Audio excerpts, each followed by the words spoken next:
মহাবিশ্বের এই বিশাল সৃষ্টিযজ্ঞের দিকে তাকালে মানুষের মন থমকে যায়। আসমান, জমিন, পাহাড়, নদী সবকিছুই এক মহাসত্যের সাক্ষী দিচ্ছে। কিন্তু এই সব কিছুর মাঝে মানুষকে আল্লাহ সৃষ্টি করেছেন এক অদ্ভুত বৈশিষ্ট্য দিয়ে। মানুষকে দেওয়া হয়েছে ইচ্ছাশক্তি, দেওয়া হয়েছে পরীক্ষা। আর এই পরীক্ষা সবসময় কঠিন পাহাড় ডিঙানো কিংবা সমুদ্র পাড়ি দেওয়ার মতো হয় না। কখনো কখনো মহান আল্লাহ মানুষকে পরীক্ষা করেন অত্যন্ত সহজ, অত্যন্ত সাধারণ কোনো আদেশের মাধ্যমে। তিনি দেখতে চান তার বান্দা কি নিজের যুক্তির অহংকার আঁকড়ে ধরে থাকে, নাকি বিনয়ের সাথে মস্তিষ্ক ও হৃদয় নত করে দেয় তার আদেশের সামনে। পবিত্র কুরআনের পাতায় পাতায় ছড়িয়ে আছে এমন অসংখ্য পরীক্ষার গল্প। কিন্তু আজ আমরা যে কাহিনীর দুয়ারে দাঁড়িয়ে আছি তা এক বিস্ময়কর উপাখ্যান। এটি এমন এক ঘটনা যার গুরুত্ব এতটাই বেশি যে কুরআনের সবচেয়ে বড় এবং মর্যাদাপূর্ণ সূরাটির নামকরণ করা হয়েছে এই ঘটনার কেন্দ্রবিন্দুতে থাকা একটি প্রাণীর নামে। হ্যাঁ, সূরা আল বাকারা বা গাভী। ভাবা যায়, যে কিতাবে আছে মহাবিশ্বের সৃষ্টিতত্ত্ব, নবী রাসূলদের সংগ্রামের ইতিহাস, জান্নাত জাহান্নামের বিবরণ, সেই কিতাবের সবচেয়ে বড় সূরার নাম একটি গাভীর নামে? কেন? কি এমন রহস্য লুকিয়েছিল সেই গাভী জবাইয়ের ঘটনায়? কেন একটি সাধারণ পশু কুরবানি করার আদেশ একটি জাতির ঈমানের ভিত্তিমূলে আঘাত করেছিল? কেন একটি হত্যাকাণ্ড আর একটি গাভীর মধ্যে আল্লাহ এক অলৌকিক সংযোগ তৈরি করেছিলেন? আসুন সময়ের চাকা ঘুরিয়ে আমরা চলে যাই আজ থেকে হাজার হাজার বছর আগের এক ধূলিমলিন জনপদে, বনি ইসরায়েলের যুগে, যেখানে নবুয়তের আলো নিয়ে মানুষের মাঝে উপস্থিত ছিলেন আল্লাহের মহান নবী কালিমুল্লাহ মুসা আলাইহিস সালাম। সেই সময়টা ছিল এক অদ্ভুত সময়। বনি ইসরায়েল জাতিটি ছিল মানব ইতিহাসের অন্যতম বিস্ময়কর এক জাতি। একদিকে তাদের উপর ছিল আল্লাহর অশেষ রহমতের ছায়া, অন্যদিকে তাদের অন্তরে ছিল অকৃতজ্ঞতা আর সন্দেহের কালো মেঘ। আল্লাহ তাদের ফেরাউনের মতো জালিম শাসকের হাত থেকে অলৌকিকভাবে রক্ষা করেছিলেন। তাদের চোখের সামনে নীল নদের বুক চিরে রাস্তা তৈরি করে দিয়েছিলেন। তাদের মাথার উপর মেঘমালার ছায়া দিয়েছিলেন উত্তপ্ত মরুভূমিতে। তাদের ক্ষুধার জন্য আসমান থেকে মান্না ও সালওয়া নাজিল করেছিলেন। এত এত অলৌকিক নিদর্শন দেখার পরও তাদের হৃদয়ে ঈমানের শিকড় মজবুত ছিল না।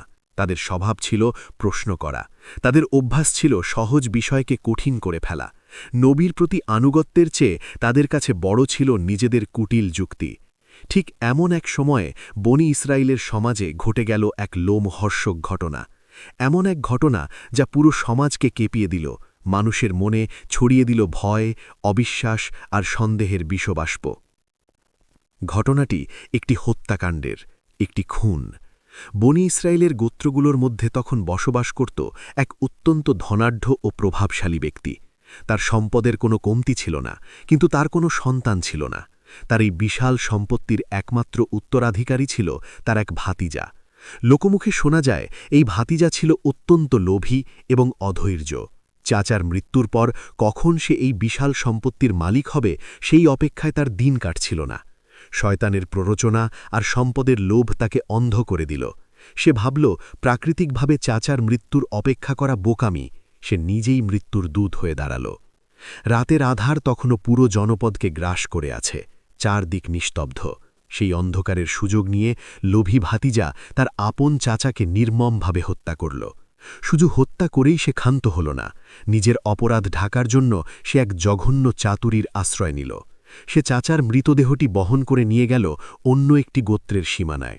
রাতের অন্ধকারে চুপি চুপি লাশটি সেখানে ফেলে দিয়ে সে ফিরে এলো যেন কিছুই হয়নি। ভোর হল, সূর্যের আলো ফোটার সাথে সাথে জনপদ জেগে উঠল। কিন্তু সেই সকালটি অন্য সব সাধারণ সকালের মতো ছিল না। মানুষের কোলাহল হঠাৎ আর্তনাদে রূপ নিল। রাস্তার পাশে পড়ে আছে সমাজের এক গণ্যমান্য ব্যক্তির রক্তাক্ত লাশ। মুহূর্তের মধ্যে খবরটি দাবানলের মতো ছড়িয়ে পড়ল। আতঙ্কে মানুষের মুখ ফ্যাকাশে হয়ে গেল। কে করল এই কাজ? কেন হত্যা করা হলো তাকে?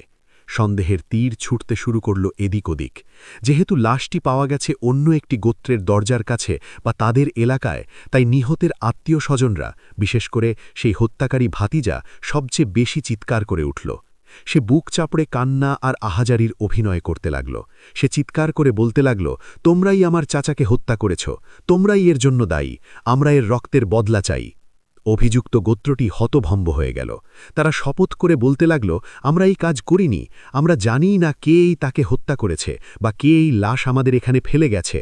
কিন্তু উত্তপ্ত বাক্য বিনিময় আর আবেগের ঝড়ে সত্যের কণ্ঠস্বর চাপা পড়ে গেল। দুই পক্ষের মধ্যে উত্তেজনা চরমে পৌঁছল। তরবারি কোষমুক্ত হল, বাতাসে যুদ্ধের দামামা বেজে উঠল। এক ব্যক্তির মৃত্যুতে পুরো বনি ইসরায়েল জুড়ে গৃহযুদ্ধের আশঙ্কা দেখা দিল। ভাইয়ে ভাইয়ে রক্তক্ষয়ী সংঘর্ষ যেন এখন কেবল সময়ের ব্যাপার। এই চরম উত্তেজনাকর মুহূর্তে, যখন কোনো প্রমাণ নেই, কোনো সাক্ষী নেই, বিচার করার কোনো উপায় নেই, তখন কিছু সুবিবেচক মানুষ এগিয়ে এলো। তারা বিবাদমান দুই পক্ষকে থামিয়ে বলল, তোমরা কেন একে অপরকে হত্যা করতে উদ্যত হচ্ছ? তোমাদের মধ্যেই তো আল্লাহর নবী মুসা বিদ্যমান, যার কাছে আসমান থেকে ওহী আসে, যার সাথে আল্লাহর সরাসরি কথা হয়। তাকে এড়িয়ে তোমরা নিজেরা বিবাদে জড়াচ্ছ কেন? চলো মুসার কাছে যাই, তিনিই এর সঠিক বিচার করবেন। মানুষের উত্তেজনা কিছুটা প্রশমিত হল। তারা তাদের তরবারি নামিয়ে রাখল। এক বিশাল জনসমুদ্র স্রোতের মতো ধাবিত হল মুসা আলাইহিস সালামের দিকে। তাদের চোখে মুখে ছিল উৎকণ্ঠা আর হৃদয়ে ছিল প্রতিশোধের স্পৃহা। তারা নবীর দরবারে গিয়ে ফরিয়াদ জানাল, হে আল্লাহর নবী, আমাদের মধ্যে এক জঘন্য হত্যাকাণ্ড ঘটেছে, কিন্তু হত্যাকারী অন্ধকারে লুকিয়ে আছে। আমরা জানি না কে এই অপরাধী। আমাদের একে অপরের প্রতি সন্দেহ আমাদের ধ্বংস করে দিচ্ছে। আপনি আপনার রবের কাছে প্রার্থনা করুন, তিনি যেন আমাদের এই হত্যাকারীর নাম জানিয়ে দেন, যাতে আমরা ন্যায় বিচার প্রতিষ্ঠা করতে পারি। আল্লাহ রাব্বুল আলামিন তার নবীর দোয়া কবুল করলেন। জিব্রাইল আলাইহিসসালাম ওহী নিয়ে নাজিল হলেন। কিন্তু আল্লাহর ফয়সালা মানুষের সাধারণ চিন্তার চেয়েও অনেক উঁচুতে। মানুষ আশা করছিল হয়তো আল্লাহ সরাসরি হত্যাকারীর নাম বলে দেবেন, অথবা আকাশ থেকে কোনো আঙুল অপরাধীকে দেখিয়ে দেবে। কিন্তু আল্লাহ চাইলেন ভিন্ন কিছু। তিনি চাইলেন বনি ইসরায়েলকে শুধু হত্যাকারীর নামই জানাবেন না, বরং এর মাধ্যমে তাদের ঈমান, তাদের আনুগত্য এবং মৃতকে জীবিত করার ক্ষমতার এক অকাট্য নিদর্শন দেখাবেন। ওহী আসার পর মুসা আলাইহিসসালাম জনসমক্ষে বেরিয়ে এলেন। হাজার হাজার মানুষ অধীর অপেক্ষায় অপেক্ষা করছে। পিনপতন নিস্তব্ধতা। কি আদেশ এসেছে আসমান থেকে? কি সেই সমাধান? মুসা আলাইহিসসালাম শান্ত ও গম্ভীর কণ্ঠে আল্লাহর আদেশ শোনালেন। তিনি বললেন, নিশ্চয়ই আল্লাহ তোমাদেরকে একটি গাভী জবাই করার নির্দেশ দিচ্ছেন। মুহূর্তের জন্য সময় যেন থমকে গেল। উপস্থিত জনতা একে অপরের মুখের দিকে তাকাতে লাগল। এ কেমন সমাধান? প্রশ্ন ছিল একটি হত্যাকাণ্ডের বিচার নিয়ে, প্রশ্ন ছিল খুনিকে শনাক্ত করা নিয়ে। সেখানে গাভী জবাই করার প্রসঙ্গ কেন? একটা মৃতদেহের সাথে, একটা খুনের রহস্যের সাথে গরু জবাই করার কি সম্পর্ক থাকতে পারে? তাদের যুক্তিবাদী মন তৎক্ষণাৎ বিদ্রোহ করে উঠল। আল্লাহর আদেশের সৌন্দর্য দেখুন। আদেশটি ছিল অত্যন্ত সহজ, অত্যন্ত সাদামাটা। একটি গাভী জবাই করো।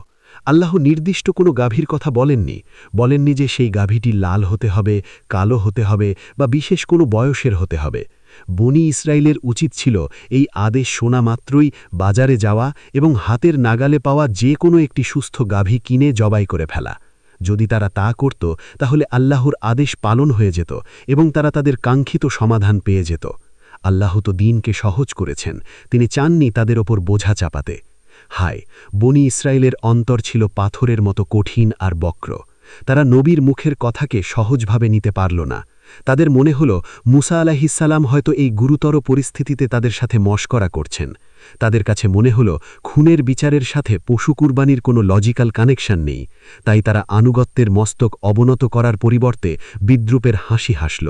তারা মুসা আলাইহিসসালামের মুখের উপর বলে উঠল, আপনি কি আমাদের সাথে উপহাস করছেন? আপনি কি আমাদের সাথে ঠাট্টা করছেন? চিন্তা করুন তাদের ধৃষ্টতা। তারা কথা বলছে আল্লাহর এক উলিল আজম পয়গম্বরের সাথে, যে নবী তাদের ফেরাউনের দাসত্ব থেকে মুক্ত করেছেন, যার হাতের লাঠির আঘাতে সমুদ্র দ্বিখণ্ডিত হয়েছে। তাকে তারা বলছে, আপনি কি ঠাট্টা করছেন? একজন নবী কি কখনো আল্লাহর আদেশ নিয়ে, জীবন মৃত্যুর মতো সিরিয়াস বিষয় নিয়ে ঠাট্টা করতে পারেন? এই প্রশ্নটাই প্রমাণ করে যে তাদের অন্তরে নবীর প্রতি সম্মান এবং আল্লাহর আদেশের প্রতি ভয়ের কতটা অভাব ছিল। তাদের এই অবিনয়ী আচরণে মুসা আলাইহিসসালাম ভীষণ কষ্ট পেলেন। তার হৃদয়ে রক্তক্ষরণ হল, কিন্তু তিনি রাগ করলেন না, তিনি ধৈর্য হারালেন না। তিনি আল্লাহর কাছে পানাহ চাইলেন। তিনি অত্যন্ত দৃঢ়তার সাথে বললেন, আমি আল্লাহর কাছে আশ্রয় প্রার্থনা করছি যেন আমি মূর্খদের অন্তর্ভুক্ত না হই। অর্থাৎ দিনের বিষয় নিয়ে আল্লাহর আদেশ নিয়ে ঠাট্টা করা, তামাশা করা, এটা জাহেল বা মূর্খদের কাজ। নবীরা কখনো এমন কাজ করতে পারেন না। মুসা আলাইসাল্লাম তাদের বুঝিয়ে দিলেন, যা বলা হয়েছে তা 100 ভাগ সত্য এবং তা পালন করাই তোমাদের একমাত্র দায়িত্ব। এখানে যুক্তির খেলা নয়, এখানে প্রয়োজন আত্মসমর্পণের। কিন্তু বনি ইসরায়েল থামল না। নবীর এই সতর্কবাণী তাদের মন গলাতে পারল না। তারা তাদের স্বভাব সুলভ তর্কে লিপ্ত হল। তারা ভাবল, নিশ্চয়ই এই গাভীর কোনো বিশেষত্ব আছে, সাধারণ কোনো গাভী হলে তো হবে না। তারা বিষয়টি জটিল করতে শুরু করল। তারা মুসা আলাইসাল্লামকে ঘিলে ধরল এবং প্রশ্নবাণে জর্জরিত করতে শুরু করল। তারা বলল, আচ্ছা, যদি এটা সত্যি হয়, তবে আপনি আপনার প্রভুর কাছে আমাদের হয়ে জিজ্ঞাসা করুন সেই গাভীটি কেমন হবে, তার বয়স কত হবে, কারণ আমাদের কাছে তো সব গরু দেখতে একই রকম মনে হয়। বিষয়টি আমাদের কাছে অস্পষ্ট। এখানেই আমরা দেখতে পাই ঈমান আর কুফরির মধ্যবর্তী সূক্ষ্ম পার্থক্য। একজন মুমিন যখন আল্লাহর আদেশ শোনে, সে বলে সামিনা ওয়া আতানা, আমরা শুনলাম এবং মেনে নিলাম। সে আদেশের পেছনের কার্যকারণ খুঁজতে যায় না। সে জানে তার রবের আদেশে নিশ্চয়ই কোনো কল্যাণ আছে। কিন্তু যার অন্তরে ব্যাধি আছে, সে আদেশের খুঁত ধরে, সে প্রশ্ন তোলে, সে কালক্ষেপণ করে। আল্লাহ চেয়েছিলেন তাদের জন্য বিষয়টি সহজ করতে। যে কোনো একটি গরু, হোক তা বৃদ্ধ, হোক তা বাছুর, হোক তা যে কোনো রঙের, জবাই করলেই কাজ হয়ে যেত। কিন্তু তারা নিজেরাই নিজেদের পায়ে কুড়াল মারল। তারা প্রশ্ন করে আল্লাহর সেই প্রশস্ত এবং সহজ আদেশকে সংকীর্ণ ও কঠিন করে ফেলল। মুসা আলাইসাল্লাম আবার আল্লাহর দিকে রুজু করলেন। আল্লাহ চাইলে তাদের এই ধৃষ্টতার জন্য শাস্তি দিতে পারতেন, কিন্তু আল্লাহ পরম ধৈর্যশীল। তিনি তাদের প্রশ্নের উত্তর দিলেন, কিন্তু সেই উত্তরের সাথে জুড়ে দিলেন শর্ত। আদেশটি আর আগের মতো উন্মুক্ত রইল না। মুসা আলাইসাল্লাম তাদের জানালেন, আল্লাহ বলছেন সেই গাভীটি এমন হবে যা খুব বুড়োও নয়, আবার একদম বাছুরও নয়, বরং এই দুইয়ের মাঝামাঝি বয়সের হতে হবে। সুতরাং তোমরা আর দেরি করো না, যা আদেশ করা হয়েছে তা পালন করো।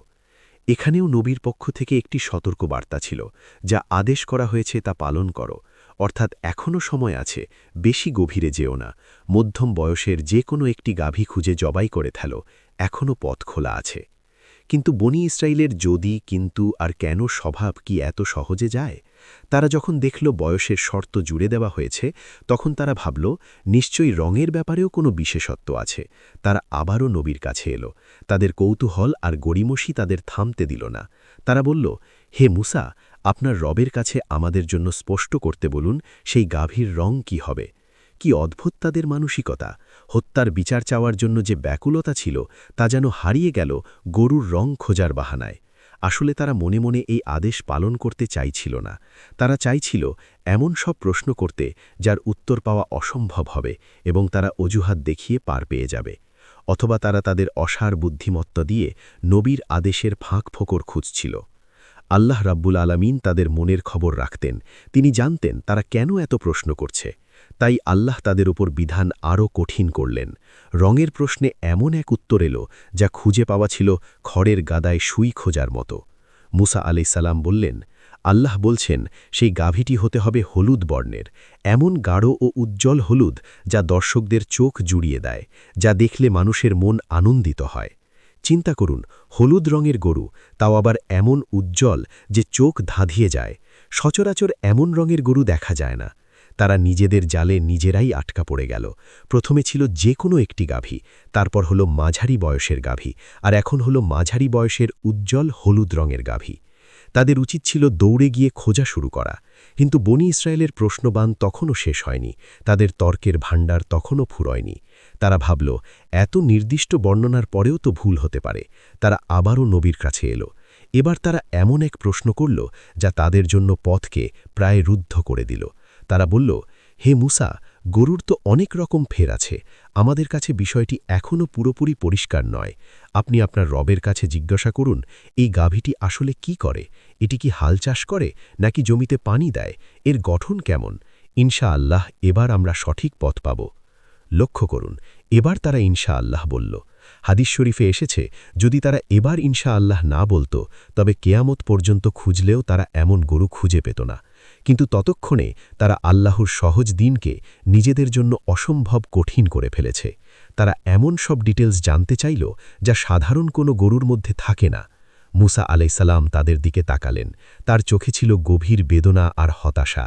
তিনি বুঝতে পারছিলেন এই জাতি নিজেদের ধ্বংস নিজেরা ডেকে আনছে। তিনি আল্লাহর পক্ষ থেকে চূড়ান্ত এবং সবচেয়ে কঠিন শর্তটি শোনালেন, এমন এক শর্ত যা পূরণ করা প্রায় অসম্ভব। মুসা আলাইসাল্লাম বললেন, নিশ্চয়ই সেটি এমন এক গাভী যা দিয়ে কখনো হাল চাষ করানো হয়নি, যা দিয়ে খেতে কখনো পানি সেচ দেওয়া হয়নি। সেটি হবে সম্পূর্ণ সুস্থ ও নিখুঁত। তার গায়ের রঙে অন্য কোনো রঙের ছিটে ফোটাও থাকবে না, একদম সলিড হলুদ। জনতা স্তব্ধ হয়ে গেল। এমন গরু কোথায় পাওয়া যাবে? একে তো হলুদ, ওপরে মাঝারি বয়স, তার ওপর এমন রাজকীয় গরু যা দিয়ে কখনো কোনো কাজ করানো হয়নি। সচরাচর গৃহস্থের গরু দিয়ে হাল চাষ বা পানি সেচের কাজ করানো হয়। এমন আয়েশি ও নিখুঁত গরু খুঁজে পাওয়া তো মরুভূমিতে পানি পাওয়ার চেয়েও কঠিন। তাদের মুখের হাসি মিলিয়ে গেল, বিদ্রুপের ভাব কেটে গিয়ে সেখানে ফুটে উঠল দুশ্চিন্তার ছাপ। তারা বুঝতে পারল, অতিরিক্ত প্রশ্ন করে তারা নিজেদের গলায় ফাঁস পড়েছে। এখন এই গরু খুঁজে বের করতেই হবে, নতুবা আল্লাহর আজাব এবং সমাজের রক্তক্ষয়ী সংঘাত কোনোটাই ঠেকানো যাবে না। শুরু হলো এক অসম্ভব অনুসন্ধান। বনি ইসরায়েলের হাজার হাজার মানুষ হন্যে হয়ে ঘুরতে লাগল, এক গোত্র থেকে অন্য গোত্রে, এক গ্রাম থেকে অন্য গ্রামে। কার আছে এমন গাভী? কার গোয়ালে আছে এমন নিখুঁত, উজ্জ্বল, হলুদ, কাজ না করা পশু? হত্যাকাণ্ডের বিচার তখন গৌণ হয়ে গেছে। মুখ্য হয়ে দাঁড়িয়েছে এই বিশেষ গাভীটি খুঁজে বের করা। কিন্তু কোথায় সেই গাভী? আদৌ কি এমন গাভী আছে এই পৃথিবীতে, নাকি আল্লাহর অবাধ্যতার শাস্তি হিসেবে তারা অনন্তকাল শুধু খুঁজেই মরবে? প্রিয় দর্শক, বনি ইসরায়েল কি শেষ পর্যন্ত সেই গাভী খুঁজে পেয়েছিল? কি ছিল সেই গাভীর মালিকের পরিচয়? আর সেই গাভী জবাই করার পর মৃত লাশটি কি সত্যি কথা বলে উঠেছিল? কিভাবে একটি মৃত গরুর মাংসের স্পর্শে একটি মৃত মানুষ জীবিত হয়ে খুনিকে দেখিয়ে দিল?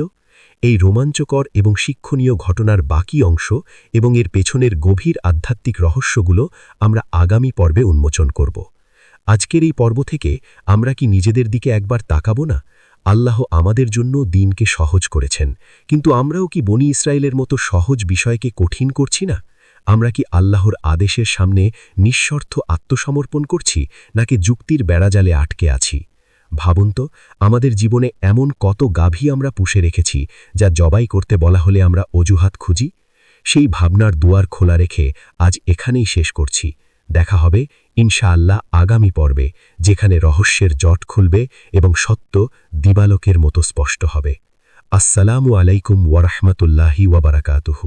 মরুভূমির তপ্ত বালুকণা তখনও আগের মতোই উত্তপ্ত। বনি ইসরায়েলের জনপদ ঘিরে থাকা পাহাড়গুলোর গায়ে তখনও বিকেলের ক্লান্ত রোদ। কিন্তু এই জনপদের মানুষের মনে কোনো প্রশান্তি নেই। আছে কেবল এক অজানা আশঙ্কা, ভয় আর সন্দেহের আলো ধোঁয়া। আমরা গত পর্বে দেখেছিলাম একটি নৃশংস হত্যাকাণ্ড কিভাবে পুরো সমাজকে কাঁপিয়ে দিয়েছিল। এক ধনী বৃদ্ধের লাশ পড়ে আছে জনশূন্য রাস্তায়, আর সেই লাশের চারপাশে জমেছে বিবাদমান মানুষের জটলা। বাতাসের ভারী হয়ে আছে রক্তের গন্ধে আর প্রতিশোধের স্পৃহায়। আপনাদের নিশ্চয়ই মনে আছে, যখন এই অন্ধকারের মধ্যে কোনো কুল কিনারা পাওয়া যাচ্ছিল না, তখন মানুষ ছুটে গিয়েছিল আল্লাহর নবী মুসা আলাইহিসসালামের কাছে। তারা চেয়েছিল এক অলৌকিক সমাধান। তারা চেয়েছিল আকাশ থেকে কোনো ফয়সালা আসুক, যা আঙুল দিয়ে দেখিয়ে দেবে সেই গোপন ঘাতককে। আর মহান আল্লাহ, যিনি মহাজ্ঞানী এবং পরম কৌশলী, তিনি সমাধান দিয়েছিলেন। কিন্তু সেই সমাধানটি ছিল মানুষের সাধারণ যুক্তির বাইরে। তিনি আদেশ দিয়েছিলেন, একটি গাভী জবাই করো। আদেশটি ছিল বড্ড সহজ, বড্ড সাদামাটা। কোনো শর্ত ছিল না, কোনো বিশেষত্ব ছিল না। আল্লাহ বলেছিলেন একটি বাকারা বা গাভী জবাই করতে। বনি ইসরায়েলের সামনে তখন সুযোগ ছিল অবারিত। তারা যদি সেই মুহূর্তে বাজারে যেত এবং হাতের নাগালে পাওয়া যে কোনো একটি সাধারণ গরু, তা সে যেমনই হোক, কালো, সাদা কিংবা লাল, মোটা কিংবা রুগ্ন, কিনে জবাই করে দিত, তবেই আল্লাহর আদেশ পালন হয়ে যেত। সেই মুহূর্তেই হত্যাকারীর পরিচয় প্রকাশ পেত, আর সেই তাদের ওপর চেপে বসা এই বিশাল মানসিক চাপ নিমেষেই উধাও হয়ে যেত। কিন্তু হায়, মানুষের মন যখন বক্র হয়ে যায় তখন সে সোজা পথকেও বাঁকা করে দেখে। বনি ইসরায়েল সেই সহজ পথটি গ্রহণ করতে পারল না। তাদের মনে হল একটি খুনের বিচার আর একটি গরু জবাই, এই দুয়ের মধ্যে কোনো সম্পর্ক থাকতেই পারে না।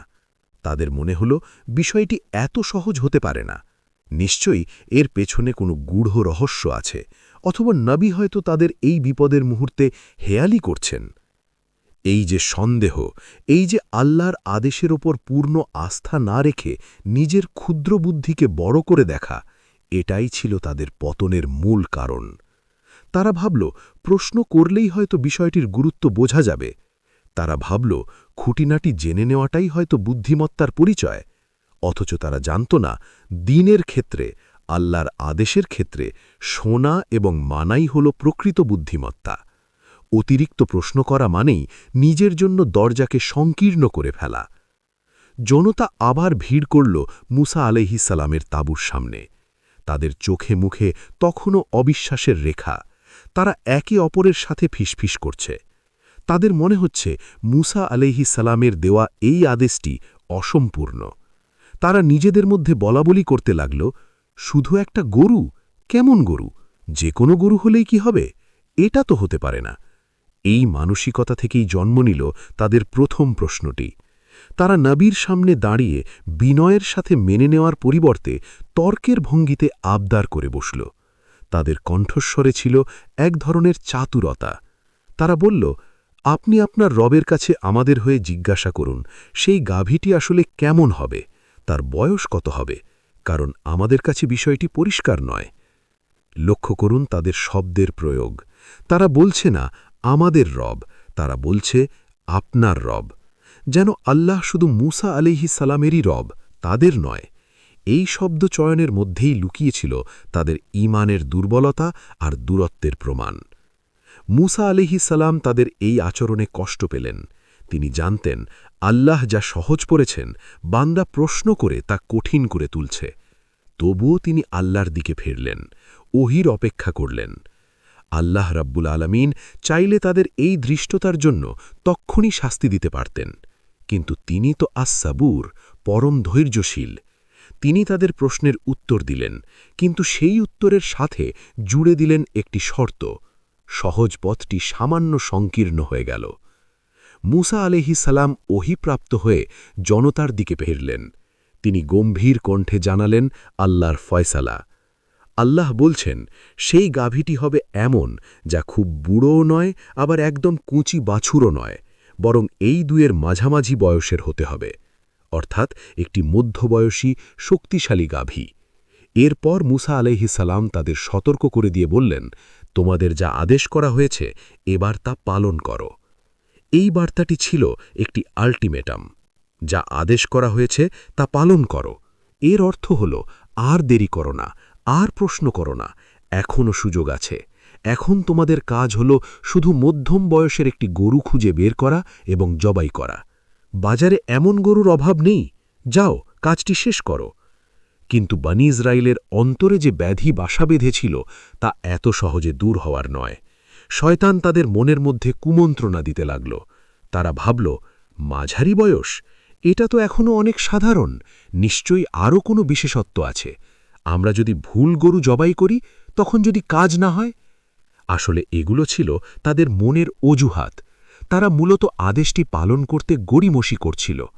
হয়তো হত্যাকারী তাদের নিজেদের মধ্যেই ছিল, কিংবা তারা এই বিপুল অর্থ খরচ করে গরু কুরবানি করতে চাইছিল না। তাদের এই দ্বিধাগ্রস্ত মন তাদের থামতে দিল না। তারা আবার নিজেদের মধ্যে গোল হয়ে বসল। শুরু হলো তর্ক বিতর্ক। কেউ বলল, চলো কাজটা শেষ করি। অন্যরা বলল, না না না, এত বড় একটা ঘটনা, এত বড় একটা খুন, এর সমাধান কি এত সাধারণ একটা গরুতে হতে পারে? নিশ্চয়ই এর রঙের কোনো ব্যাপার আছে, রঙটা জানা দরকার। ভাবুন একবার, আল্লাহ নবী বলছেন কাজটি করো, আর তারা বলছে না, আগে রং জানতে হবে। নবীর আদেশের চেয়ে তাদের কাছে নিজেদের কৌতূহল মেটানো বেশি জরুরি হয়ে পড়ল। এই যে অবাধ্যতার স্পর্ধা, এটা তাদের ঠেলে দিল আরও কঠিন পরিস্থিতির দিকে। তারা আবার দল বেঁধে মুসা আলাইহিসসালামের কাছে এলো। তাদের চোখে তখনও সেই একই প্রশ্নবোধক দৃষ্টি। এবার তারা আবদার করল রঙের ব্যাপারে। তারা বলল, হে মুসা, আপনার রবের কাছে আমাদের জন্য স্পষ্ট করে বলুন সেই গাভীটির রং কি হবে। মুসা আলাইহিসসালাম হয়তো দীর্ঘশ্বাস ফেললেন। তিনি দেখছেন তার জাতি কিভাবে নিজেদের জালে নিজেরাই জড়িয়ে পড়ছে। আল্লাহ তো রং নির্দিষ্ট করেননি, তিনি চেয়েছিলেন যে কোনো রঙের গাভী হলেই চলবে, কিন্তু তারা রং নির্দিষ্ট করতে চাইল। আর যখন বান্দা আল্লাহর কাছে নির্দিষ্ট কিছু চায়, আল্লাহ তখন তা নির্দিষ্ট করে দেন, কিন্তু সেই নির্দিষ্টতা সবসময় সহজ হয় না।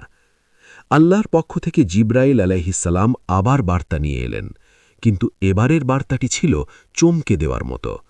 আল্লাহ এমন এক রঙের কথা বললেন যা সচরাচর দেখা যায় না। আদেশটি আগের চেয়ে অনেক গুণ কঠিন হয়ে গেল। মুসা আলাইহিসসালাম তাদের জানালেন, আল্লাহ বলছেন সেই গাভীটি হবে হলুদ রঙের, তবে সাধারণ হলুদ নয়, এটি হবে গাঢ় উজ্জ্বল হলুদ, এমন এক চকচকে রং যা দর্শকদের চোখ জুড়িয়ে দেয়, যা দেখলে মানুষের মন খুশিতে ভরে ওঠে। জনতা স্তব্ধ হয়ে গেল। হলুদ রঙের গরু, তাও আবার উজ্জ্বল গাঢ় হলুদ, এমন গরু কি সচরাচর দেখা যায়? সাধারণত গরু হয় সাদা, কালো, লাল কিংবা মিশ্র রঙের, কিন্তু একদম খাঁটি উজ্জ্বল হলুদ রঙের গরু যা দেখলেই চোখ ধাঁধিয়ে যায়, এমন প্রাণী তো দুর্লভ। আল্লাহর এই আদেশের পেছনে ছিল এক গভীর শিক্ষা। তারা চেয়েছিল বিশেষত্ব, আল্লাহ তাদের দিলেন এমন বিশেষত্ব যা খুঁজে পাওয়া প্রায় অসম্ভব। তারা যদি প্রথমে প্রশ্ন না করত, তাহলে কালো বা সাদা গরুতেই কাজ হতো। কিন্তু এখন কি?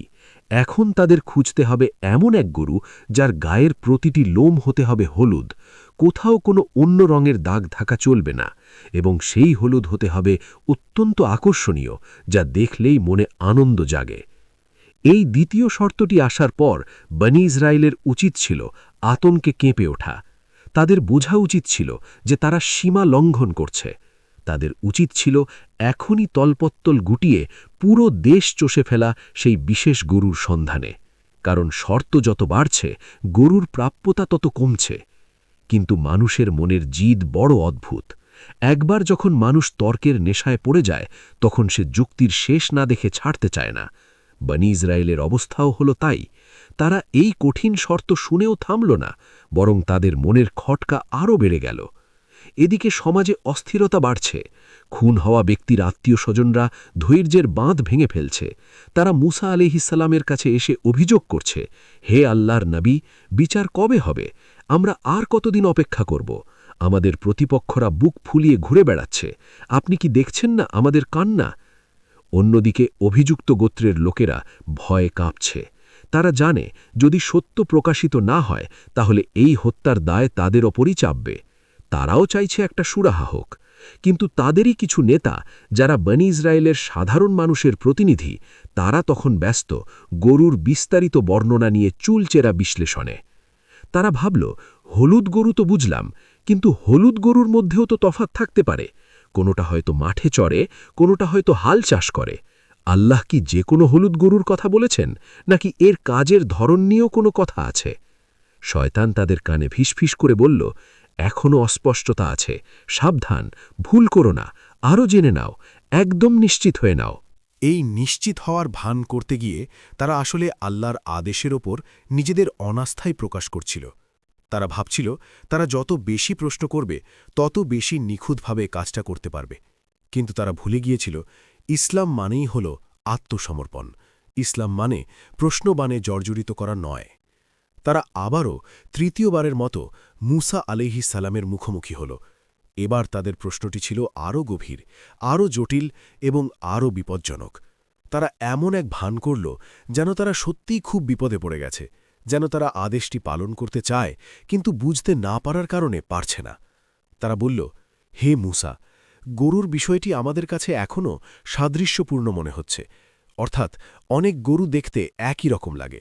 আমরা ঠিক বুঝতে পারছি না কোন গরুটা আল্লাহর পছন্দ। আপনি আপনার রবের কাছে আরেকবার, শেষবারের মতো স্পষ্ট করে জেনে নিন এই গাভীটি আসলে কি করে, এর বৈশিষ্ট্য কি। আর আমরা আশা করছি ইনশাআল্লাহ এবার আমরা অবশ্যই সঠিক পথ পাব। এখানে একটি অত্যন্ত গুরুত্বপূর্ণ বিষয় লক্ষ্য করার আছে। এবার তারা প্রশ্নের শেষে বলল, ইনশাআল্লাহ, যদি আল্লাহ চান। রাসূলুল্লাহ সাল্লাল্লাহু আলাইহি ওয়াসাল্লাম এই ঘটনার ব্যাখ্যায় বলেছেন, যদি তারা এবার ইনশাআল্লাহ না বলত, তবে তারা কিয়ামত পর্যন্ত প্রশ্নই করে যেত, কিন্তু কখনোই সেই কাঙ্ক্ষিত গরুর সন্ধান পেত না। তাদের এই একটি শব্দ, এই মুহূর্তের একটুখানি আল্লামুখী হওয়া তাদেরকে চূড়ান্ত সমাধানের পথ দেখিয়েছিল। কিন্তু তার আগে তারা নিজেদের জন্য পরিস্থিতিকে অসম্ভব কঠিন করে তুলেছিল। মুসা আলাইহিস সালাম এবার যখন ওহির জন্য অপেক্ষা করলেন, তখন আকাশ ভারী হয়ে আসছিল। বনি ইসরাইল নিজেদের পায়ে নিজেরাই কুড়াল মেরেছে। তারা আল্লাহকে বাধ্য করেছে তাদের জন্য শর্তের পর শর্ত আরোপ করতে। এবার যে উত্তরটি এলো তা ছিল কার্যত অসম্ভব এক বর্ণনা। এমন এক গরুর বর্ণনা যা হাজার হাজারে নয়, লাখে হয়তো একটা পাওয়া যায় কিনা সন্দেহ। মুসা আলাইহিস সালাম ফিরে এলেন। তার চেহারা ছিল গম্ভীর। তিনি জানতেন এই শেষ শর্তটি শোনার পর তাদের হয়তো আফসোসের সীমা থাকবে না। তিনি সমবেত জনতার উদ্দেশ্যে আল্লাহর চূড়ান্ত বার্তাটি শোনালেন। তিনি বললেন, নিশ্চয়ই সেটি এমন এক গাভী যা দিয়ে কখনো কোনো পরিশ্রমের কাজ করানো হয়নি, অর্থাৎ এটি দিয়ে কখনো জমি চাষ করা হয়নি, এটি কখনো পানি সেচের চাকা ঘোরায়নি। এটি হবে সম্পূর্ণ সুস্থ, নিখুঁত এবং অক্ষত। এর অঙ্গে কোনো দাগ নেই, কোনো খুঁত নেই, এবং সবচেয়ে বড় কথা, এর গায়ের রঙে অন্য কোনো রঙের বিন্দুমাত্র মিশ্রণ নেই।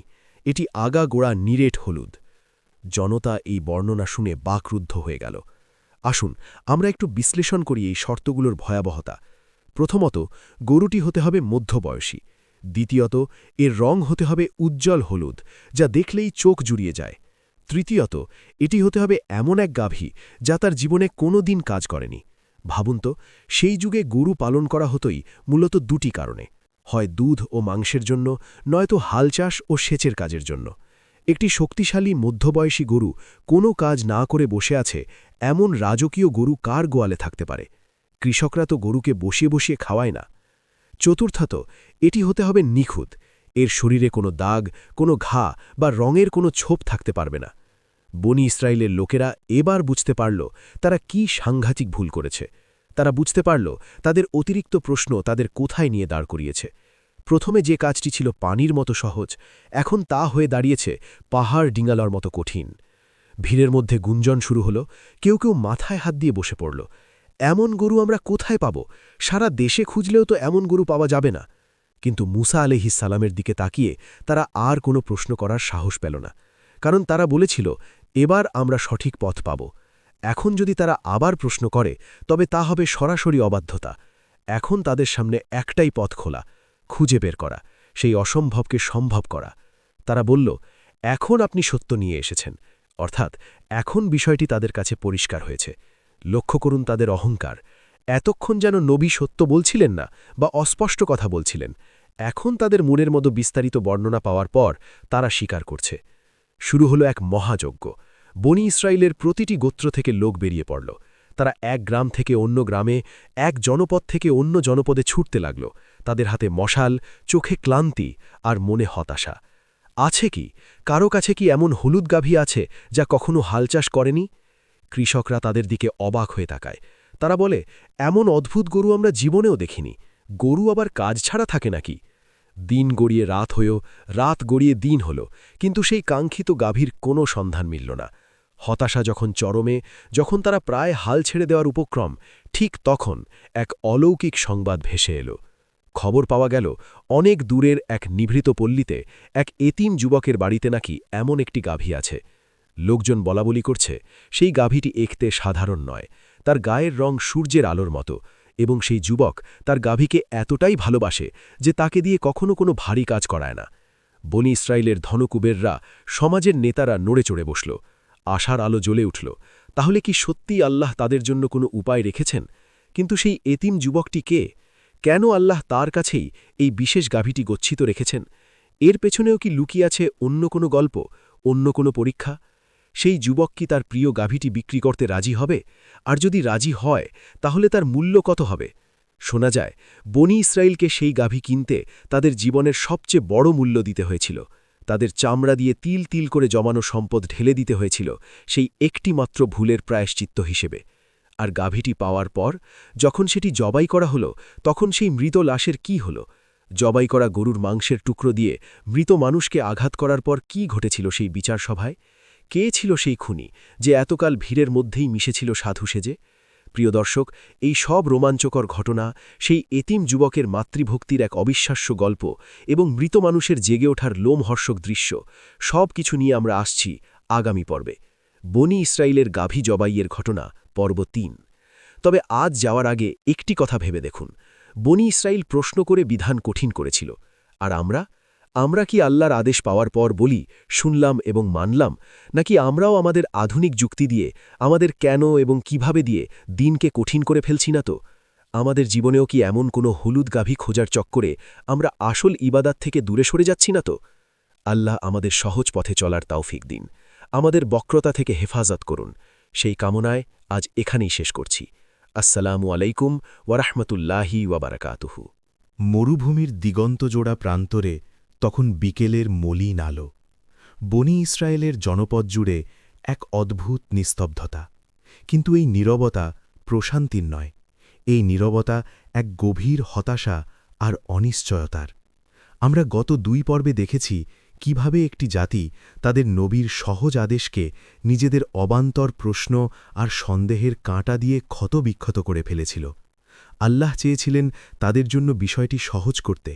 একটি সাধারণ গাভী, যে কোনো রঙের, যে কোনো বয়সের, জবাই করলেই মিটে যেত সব ঝামেলা।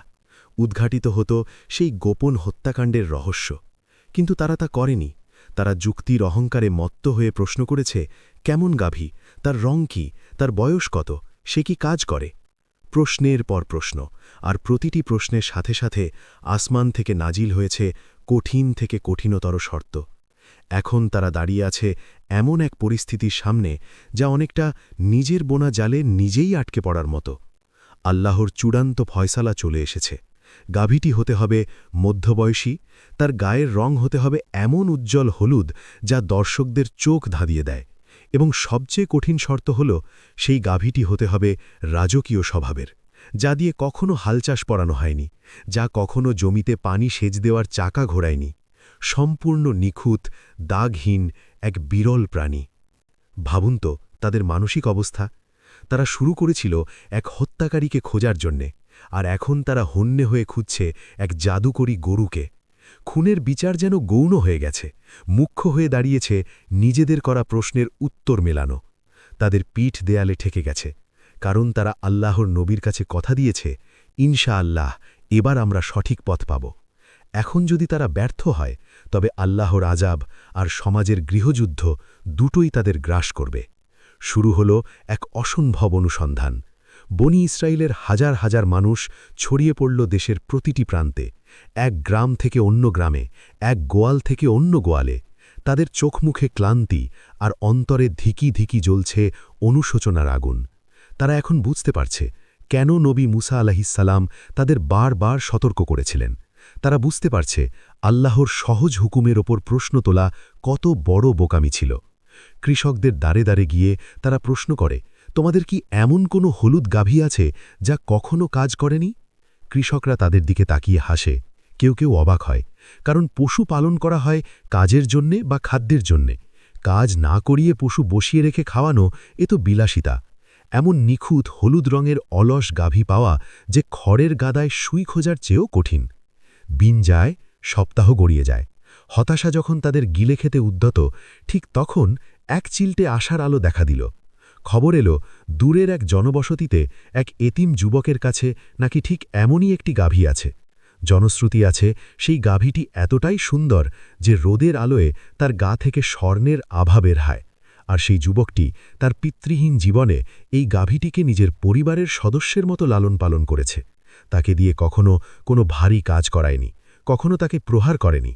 বনি ইসরায়েলের ধনাঢ্য ব্যক্তিরা এবং গোত্রপ্রধানরা ছুটল সেই যুবকের বাড়ির দিকে। তাদের মনে তখন একটাই চিন্তা, যে কোনো মূল্যে এই গাভীটি তাদের চাই। তারা যখন সেই গাভীটিকে দেখল, তারা নিজেদের চোখকে বিশ্বাস করতে পারছিল না। হুবহু সেই বর্ণনা, ঠিক যেমনটি আল্লাহ ওহীর মাধ্যমে জানিয়েছিলেন। উজ্জ্বল হলুদ, নিখুঁত শরীর, গায়ে কোনো দাগ নেই, আর দেখলেই বোঝা যায় এ কখনো জোয়ালের নিচে কাঁধ দেয়নি। কিন্তু সমস্যা হলো অন্য জায়গায়। এই এতিম যুবকটি কি তার প্রিয় গাভীটি বিক্রি করবে? আর যদি করেও তবে তার দাম কত হবে? তাফসিরের বর্ণনায় এসেছে এক শিক্ষণীয় ঘটনা। বনি ইসরায়েলের লোকেরা যখন গাভীটি কিনতে চাইল, যুবকটি প্রথমে রাজি হল না, কারণ এটি ছিল তার পিতৃহীন জীবনে একমাত্র স্মৃতি এবং তার জীবিকার উৎস। কিন্তু বনি ইসরায়েলের তো কোনো উপায় নেই। তারা দাম বাড়াতে লাগল, দ্বিগুণ, 3 গুণ, 10 গুণ। এক পর্যায়ে পরিস্থিতি এমন দাঁড়াল যে তারা সেই গাভীটি কেনার জন্যে তার ওজনের সমান স্বর্ণ অথবা গাভীর চামড়া পূর্ণ করে স্বর্ণ দিতে রাজি হল। চিন্তা করুন, যেই কাজটি সামান্য কয়েকটা মুদ্রার বিনিময়ে সাধারণ একটি গরু কিনে করা যেত, সেই একই কাজের জন্যে এখন তাদের দিতে হচ্ছে পাহাড় সমান সম্পদ। কেন? কারণ তারা আল্লাহর আদেশ নিয়ে টালবাহানা করেছিল। আল্লাহ দেখালেন, তোমরা যখন দিনকে কঠিন করো, আল্লাহ তখন তোমাদের জন্যে পথকে সংকীর্ণ করে দেন। তোমরা চেয়েছ বিশেষত্ব, এখন সেই বিশেষত্বের চড়া মূল্য পরিশোধ করো। অবশেষে বিপুল সম্পদের বিনিময়ে গাভীটি কেনা হল। বনি ইসরায়েলের লোকেরা সেই মহামূল্যবান প্রাণীটিকে নিয়ে মুসা আলাহিসাল্লামের কাছে উপস্থিত হল। তাদের চেহারা তখন ঘামে ভেজা, পকেট প্রায় শূন্য, কিন্তু মনে স্বস্তির নিঃশ্বাস। অবশেষে পাওয়া গেছে। মুসা আলাহিসাল্লাম দেখলেন তাদের অবস্থা। তিনি দেখলেন কিভাবে অহংকারী প্রশ্নগুলো আজ তাদের বিনয়ী হতে বাধ্য করেছে। তিনি নির্দেশ দিলেন জবাই করার। কুরআনের ভাষায় এই মুহূর্তটির বর্ণনা বড়ই চমৎকার। আল্লাহ বলছেন, অতঃপর তারা জবাই করল, অথচ তারা তা করবে বলে মনে হচ্ছিল না। লক্ষ্য করুন এই বাক্যটি, অথচ তারা তা করবে বলে মনে হচ্ছিল না। এর মানে কি? এর মানে হল, এত কষ্ট করে, এত দাম দিয়ে গাভীটি আনার পরেও, জবাই করার মুহূর্তেও তাদের মনের ভেতর এক ধরনের দ্বিধা ছিল। হয়তো তারা সম্পদের মায়ায় পড়ে গিয়েছিল, অথবা তারা এখনও বিশ্বাস করতে পারছিল না যে এই পশু জবাইয়ের সাথে খুনের রহস্যের কোনো সম্পর্ক আছে। তারা কাজটি করল, কিন্তু পূর্ণ আন্তরিকতার সাথে নয়, বরং বাধ্য হয়ে, নেহাত পিঠ দেয়ালে ঠেকে গেছে বলে। জবাই হল গাভী, রক্ত প্রবাহিত হল বালুকাময় মাটিতে। একটি প্রাণীর মৃত্যু হল সত্য উন্মোচনের জন্যে। কিন্তু আসল নাটকীয়তা তখনও বাকি। হাজার হাজার মানুষ গোল হয়ে দাঁড়িয়ে আছে। মাঝখানে পড়ে আছে সেই নিহত বৃদ্ধের লাশ, আর তার পাশেই সদ্য জবাই করা গাভীর দেহ। পিন পতন, নিস্তব্ধতা। সবার দৃষ্টি মুসা আলাহিসাল্লামের দিকে। কি হবে এখন? আল্লাহর নবী মুসা আলাহিসাল্লাম এগিয়ে এলেন। তিনি আল্লাহর আদেশে সেই জবাই করা গাভীর একটি টুকরো, হয়তো তার রান বা অন্য কোনো অঙ্গ, হাতে নিলেন। তারপর সেই মাংসের টুকরো দিয়ে মৃত ব্যক্তির লাশের গায়ে সজোরে আঘাত করলেন। মুহূর্তের মধ্যে সময় যেন থমকে গেল। উপস্থিত জনতা শ্বাসরুদ্ধকর অবস্থায় তাকিয়ে আছে। এটা কি সম্ভব?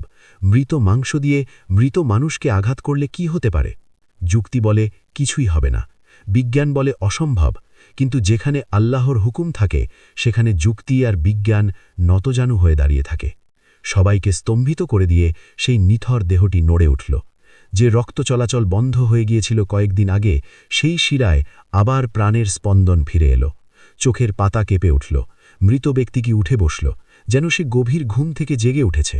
তার গলার কাটা দাগ থেকে তখনও রক্তের ধারা বইছে, কিন্তু তার চোখের মুখে জীবনের দীপ্তি। জনতার গুঞ্জন চিৎকারে ফেটে পড়ার উপক্রম হল, কিন্তু পরক্ষণেই ভয়ের শীতল স্রোত বয়ে গেল সবার মেরুদণ্ড দিয়ে। আল্লাহ রব্বুল আলামিন চোখের পলকে মৃতকে জীবিত করে দেখালেন। মুসা আলাহিসাল্লাম সেই জীবিত ব্যক্তিকে প্রশ্ন করলেন, তোমাকে কে হত্যা করেছে? বৃদ্ধ লোকটি তার কম্পিত আঙুল তুলল। ভিড়ের মধ্যে লুকিয়ে থাকা সেই লোভী ভাতিজার দিকে ইশারা করে বলল, আমার ভাতিজাই আমাকে হত্যা করেছে। সত্য সূর্যের আলোর মতো পরিষ্কার হয়ে গেল। ভাতিজার মুখ ভয়ে ফ্যাকাশে হয়ে গেল। এতদিনের অভিনয়, এত মিথ্যা কান্না, এত চক্রান্ত, সব নিমেষে ধূলিসাৎ হয়ে গেল। আল্লাহ প্রমাণ করে দিলেন, অপরাধী যত কৌশলেই লুকাক না কেন, আল্লাহর কুদরতের কাছে সে অসহায়। বৃদ্ধ লোকটি সত্য প্রকাশ করার পর আবার মৃত্যুর কোলে ঢলে পড়ল। তার কাজ শেষ। সে এসেছিল সাক্ষ্য দিতে, আল্লাহর অসীম ক্ষমতার প্রমাণ দিতে। এই একটি ঘটনার মাধ্যমে আল্লাহ বনি ইসরায়েলকে এবং অনাগত ভবিষ্যতের মানুষকে কয়েকটি বিশাল শিক্ষা দিলেন। প্রথমত, পরকাল ও পুনরুত্থান। বনি ইসরায়েলের মনে সন্দেহ ছিল, মৃত্যুর পর মানুষ আবার কিভাবে জীবিত হবে? হাড়গোড় পচে যাওয়ার পর কি জীবন সম্ভব? আল্লাহ তাদের চোখের সামনে দেখিয়ে দিলেন, যিনি একটি মৃত গরুর মাংসের স্পর্শে মৃত মানুষকে জাগাতে পারেন, তার জন্যে কিয়ামতের মাঠে কোটি কোটি মানুষকে জীবিত করা কোনো কঠিন কাজ নয়। দ্বিতীয়ত, শিরকের মূলোৎপাটন। বনি ইসরায়েল মিশরে থাকাকালীন গোপূজায় অভ্যস্ত ছিল। তাদের অন্তরে বাছুরের প্রতি এক ধরনের ভক্তি লুকিয়েছিল। আল্লাহ তাদের দিয়েই সেই গরুকে জবাই করালেন, এটা বোঝাতে যে যাকে তুমি ভক্তি করো সে নিজেকেই বাঁচাতে পারে না, সে তোমাদের কি বাঁচাবে? জীবন আর মৃত্যুর মালিক একমাত্র আল্লাহ। এত বড় মুজিজ্জা, এত বড় নিদর্শন দেখার পর কি হবার কথা ছিল? আশা করা যেত বনি ইসরায়েলের লোকেরা সেজদায় লুটিয়ে পড়বে, তাদের অন্তরের সব সন্দেহ দূর হয়ে যাবে, তারা আল্লাহর প্রতি কৃতজ্ঞতায় অশ্রু বিসর্জন করবে এবং নবীর প্রতি শর্তহীন আনুগত্য দেখাবে। কিন্তু হায়, মানুষের দুর্ভাগ্য! কুরআনের পরবর্তী আয়াতে আল্লাহ এক হৃদয় বিদারক বাস্তবতার কথা তুলে ধরেছেন। আল্লাহ বলছেন, এরপর তোমাদের হৃদয়গুলো কঠিন হয়ে গেল, যেন তা পাথর অথবা তার চেয়েও কঠিন। কি সাংঘাতিক কথা! চোখের সামনে মৃত মানুষ জীবিত হতে দেখার পরেও তাদের অন্তর নরম হয়নি, বরং পাথরের মতো শক্ত হয়ে গেছে। কেন? কারণ আল্লাহ বলছেন, পাথর থেকেও তো নদীনালা প্রবাহিত হয়। কোনো কোনো পাথর আল্লাহর ভয়ে ধসে পড়ে, বিদীর্ণ হয়। প্রকৃতির জড় বস্তু, পাহাড়, পাথর, এরাও আল্লাহকে চেনে, আল্লাহকে ভয় করে। কিন্তু সৃষ্টির সেরা জীব মানুষ যখন অবাধ্য হয়, তখন সে পাথরের চেয়েও অনুভূতিহীন হয়ে পড়ে। তার চোখে পানি আসে না, তার অন্তরে ভয় জাগে না। বনি ইসরায়েল সেই স্তরে পৌঁছে গিয়েছিল। তারা সত্যকে চিনেও রোত্থাকশন করেছিল। প্রিয় দর্শক, এই দীর্ঘ কাহিনী আজ আমরা শেষ করছি, কিন্তু এর রেশ কি আমাদের মনে থেকে যাবে না? 1000 বছর আগের বনি ইসরায়েলের এই ঘটনা কি শুধুমাত্র একটি গল্প, নাকি এটি আমাদের বর্তমান জীবনের এক আয়না? আসুন একটু গভীরভাবে চিন্তা করি। বনি ইসরায়েল প্রশ্ন করেছিল, কেমন গাভী? আজ আমরাও কি আল্লাহর সহজ আদেশগুলোর সামনে প্রশ্নবোধক চিহ্ন দাঁড় করাই না? আল্লাহ বলেছেন, সুদ খেও না, হারাম। আমরা প্রশ্ন করি, কেন? আধুনিক অর্থনীতির জন্য তো এটা জরুরি, একটু ভিন্ন নামে হলে সমস্যা কি? আল্লাহ বলেছেন, পর্দা করতে। আমরা প্রশ্ন করি, মনের পর্দা কি বড় নয়? আধুনিক যুগে এত কড়াকড়ি কেন? আল্লাহ বলেছেন, নামাজ পড়তে। আমরা অজুহাত দিই, এখন তো সময় নেই, পরে পড়ে নেব। আল্লাহ কি মনের অবস্থা বোঝেন না? এই যে কিন্তু, কেন, কিভাবে, এগুলোই হলো আমাদের যুগের সেই গাভীর রং খোঁজা।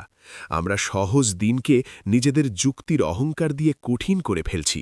বনি ইসরায়েল যেমন অতিরিক্ত প্রশ্ন করে নিজেদের ঘাড়ে বোঝা চাপিয়েছিল, আমরাও আধুনিকতার দোহাই দিয়ে ইসলামের সহজ বিধানগুলোকে পালন করার অনুপযোগী মনে করছি।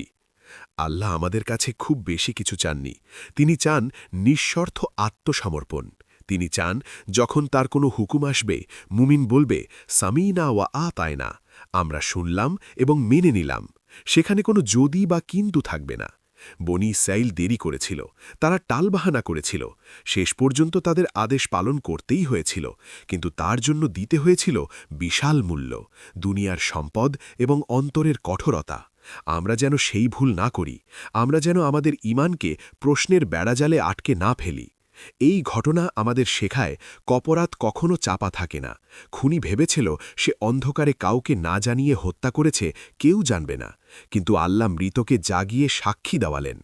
আজ আমরা যারা গোপনে পাপ করি, মানুষের হক নষ্ট করি আর ভাবি কেউ দেখছে না, আমাদের মনে রাখা উচিত, আল্লাহর সাক্ষী দেওয়ার জন্য কোনো জীবিত মানুষের প্রয়োজন নেই। তিনি চাইলে দেয়াল, মাটি, এমনকি আমার নিজের হাত পা দিয়েও আমার বিরুদ্ধে সাক্ষ্য দেওয়াবেন। গল্পের শেষে আমরা সেই এতিম যুবকের কথা ভুলব না, যে তার বাবার ওসিয়ত মেনেছিল, যে আল্লাহর ওপর ভরসা করে হারাম বর্জন করেছিল। আল্লাহ তাকে অকল্পনীয় উৎস থেকে রিজিক দিয়েছিলেন। বনি ইসরায়েলের পাপের কাফফারা দিতে গিয়ে তাকে ধনী বানিয়ে দিয়েছিলেন। এটাই তাকওয়ার পুরস্কার। আজকের এই যান্ত্রিক যুগে যখন আমাদের হৃদয়গুলো পাথরের মতো কঠিন হয়ে যাচ্ছে, যখন অন্যের কষ্টে আমাদের চোখে পানি আসে না, যখন আল্লাহর ভয়ে আমাদের শরীর কাঁপে না, তখন সূরা বাকারার এই আয়াতগুলো আমাদের জন্য সতর্ক বার্তা। হে আল্লাহ, আমাদের হৃদয়গুলোকে আপনি বনি ইসরায়েলের মতো কঠিন করে দেবেন না। আমাদের অন্তরকে আপনি আপনার দ্বীনের জন্য, আপনার ভয়ের জন্য, আপনার ভালোবাসার জন্য নরম করে দিন। আমাদের পাথর সম হৃদয়গুলোকে বিগলিত করুন। আমাদের প্রশ্ন করার অহংকার থেকে মুক্তি দিন এবং বিনয়ের সাথে মেনে নেওয়ার তৌফিক দিন। বনি ইসরায়েলের গাভী জবাহের ঘটনা এখানেই শেষ হল, কিন্তু এর শিক্ষা যেন আমাদের জীবনের প্রতিটি পদক্ষেপে বাতিঘর হয়ে থাকে। সবাই ভালো থাকবেন, সুস্থ থাকবেন এবং সত্যের পথে, সহজ সরল পথের ওপর অবিচল থাকবেন। আসসালামু আলাইকুম ওয়া রাহমাতুল্লাহি ওয়া বারাকাতুহু।